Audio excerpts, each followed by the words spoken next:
Well, hello everybody, this is Mr. Lee David Carter. I wanted to speak to you about dysphoria as another video blog or podcast, and what it is, what it feels like to have dysphoria basically. So I wanted to share this video, so to go a little bit more in depth and be as formative as possible, so that those out there, who do not understand basically what it is that people go through, trans men, with regards to dysphoria, and to be really just to talk about it and the feelings that you get from it and how we feel, so some more a better understanding for people, just what it is that we go through, or already, if you've already been through it as a trans man, because I'm fully complete, to explain what dysphoria is and share my experiences with you. So it'd be interesting, because it's not a nice place to be in. It really isn't. And dysphoria is a strong sense of not being right, and it can cause discomfort emotionally, physically, and dysphoria is related to gender, and then you have gender dysphoria, and what transgender people experience. It's a bad feeling. They feel when they're in the mind, and it's, what's in the pants, it does not align basically. For example, if you're born in the wrong body, the body reflects whatever gender is in the mind. And for example, if you identify as a boy, then you have a male body, no matter what it looks like. For example, I'm female to male transgender, so I'm a male that was assigned female at birth, so I transitioned from female to male, and so I felt dysphoric about certain parts of the body and experienced this for many years basically, and this indicated that I was a trans.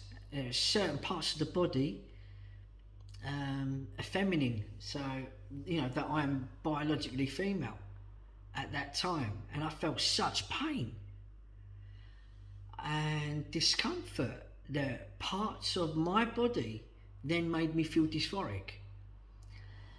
So what dysphoria feels like depends on the individual, because itself, because some get it worse than others. And dysphoria, when you feel like that and you suffer with it, with the day that you wake up to when you sleep at night, basically you would bind your chest and you give yourself this flat chest, and then I would bind my chest and do this and wear a bandage, and then I'd wear a sports bra, and then I'd wear like a vest top, in order to get that masculine chest, that masculine look, that flat chest. And this is one example. Then I'd hear my voice, wrong pronouns. There would be days I could not function. It was extremely draining. It was exhausting. There were breakdowns at one time, even suicidal. And there's nothing you can do about it. And I suppressed it for 40 years, and you feel trapped. You feel trapped in a body that is not yours, and you can't just cry and get over it. It's never going to go away because it's always there. So it's cruel, as I mentioned before. Anyone going through gender dysphoria, to grow up and go through puberty and suffer with that, it's not a nice place to be. So it does not go away, and deep down in your soul you feel, it's just hard to function basically, and you feel better that you don't feel confident. You don't feel confident in yourself. You don't see reason to a point. Well, that's how I experienced it, going through that process, because it is a process.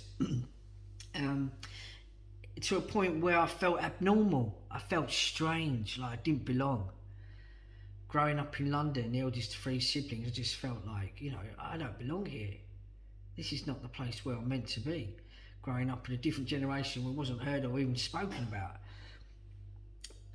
right down to a point of feeling gross with it. And then it got to a point that I felt ashamed of my body.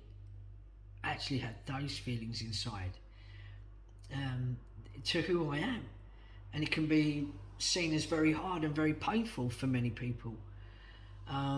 There's something's wrong with you. You just want to get out of this skin that you're in. That's how gross it is. And stay in bed, feeling depressed. All of these symptoms and feelings and emotions that you have, that you go through with the process. And then you're worried about what people see of you. It hurts when people kind of like say something, I thought that I thought you was a dude, and then realise that you're not a dude, you're in this female body. That's the only way I can describe it. And the fact that it doesn't feel normal, and it doesn't feel normal, that you're just not in the right place, in the right body. All of it combined, the whole lot could do. It can also weigh you down, and you feel like you're not good enough. You get those feelings as well, that you can't be happy. And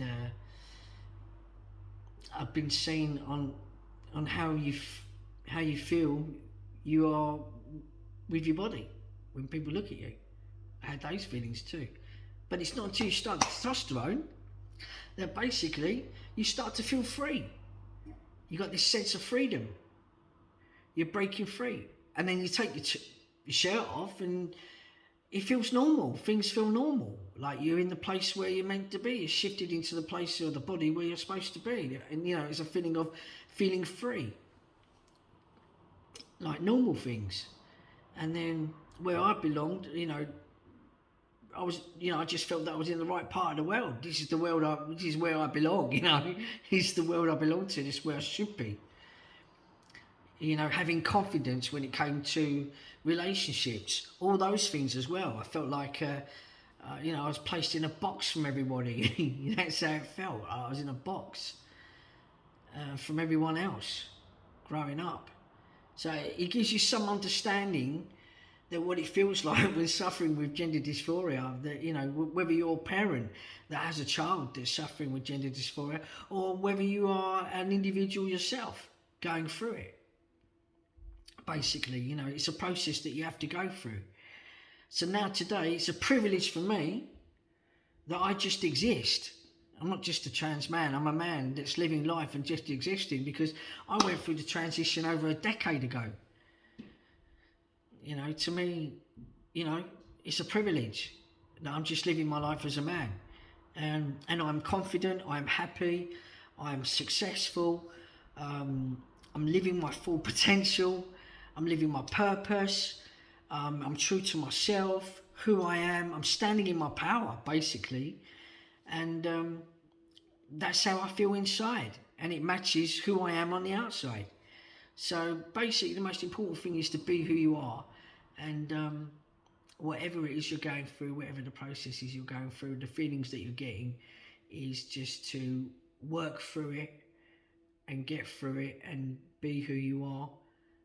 But also to educate people, those that do not understand what gender dysphoria is when it comes to the gender spectrum system, to understand what it is that us as trans people, go through, the feelings that we feel when we're suffering with dysphoria. So I'm going to sign off for now. I'm going to say to you that basically you can reach me on leedavidcarter.com. That's www.leedavidcarter.com as the platform. I'm on Instagram, TikTok, Facebook, Twitter, LinkedIn. Keep an eye out for more podcasts, video blogs, because I'm going to be speaking a little bit more and elaborating on this a little bit more when it comes to, the different genders and the gender spectrum and gender dysphoria and so forth. So I'll speak to you all soon. I'm going to say love and light. Please hit the subscribe button. I really love feedback, and it's great that people give feedback so that I can help people and give them information based on my knowledge and experiences and help others. that'd be great. And thanks for watching the video. And I'll speak to you soon. So I'm going to say namaste, love and light. Just reach your highest potential and be who you are, and keep going with it. So I'll speak to you soon. So bye for now. Bye.